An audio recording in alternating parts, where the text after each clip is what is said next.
When you think of Maine, you might think lobsters, pine trees, or blueberries. Today in Ellsworth, growers, researchers, and even beekeepers came together to talk about what makes these little blue fruits so special. News Center Maine's Akua Duvall brings us there.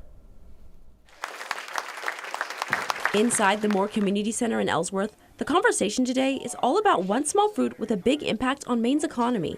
Wild blueberries are so delicious. From longtime growers to first-time landowners, the University of Maine Cooperative Extension's annual Wild Blueberry Conference bringing together people from every corner of the industry. We came up with some of these new options for harvesting efficiently, cooling the berries efficiently. This year's theme, moving toward profitability using collaboration and science. I saw the need to bring farmers and processors together from across the different growing regions of Maine to talk about wild blueberries and some of the production issues we're having. Those challenges hitting home after last summer's drought, which forced many growers to adapt quickly. Sessions throughout the day focused on pest management, organic production, and real-world farm case studies, including how farms can weather dry conditions and what lessons can be taken into future seasons.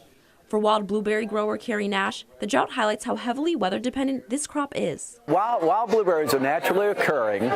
We're always fighting, all farmers fight the elements and the dry weather and too much rain and too cold and too warm. Researchers say that resilience is part of what makes wild blueberries unique, since unlike cultivated blueberries, they are not planted but grow naturally. It might be different from a blueberry that you would buy, year-round in the grocery store. And it's just such a beautiful part of Maine heritage. The conference also drawing participants outside traditional farming. Right, thank you. Have some for breakfast. Oh, that's right, a spoonful a day, right? Who say they see wild blueberries as part of a much bigger system. It's a one-to-one correspondence. You need a bee or a pollinator to make the blueberries, and so we love being here because these are our people. I work in horticulture and landscape and gardening, and for me, being outside of this industry, the insights into the agricultural realities are really eye-opening to me.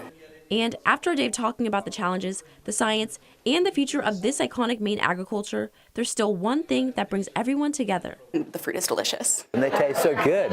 Each blueberry is just a pop of flavor. They have a unique taste, they have a unique presence, and they're beautiful. In Ellsworth, Akua Duvall, News Center Maine.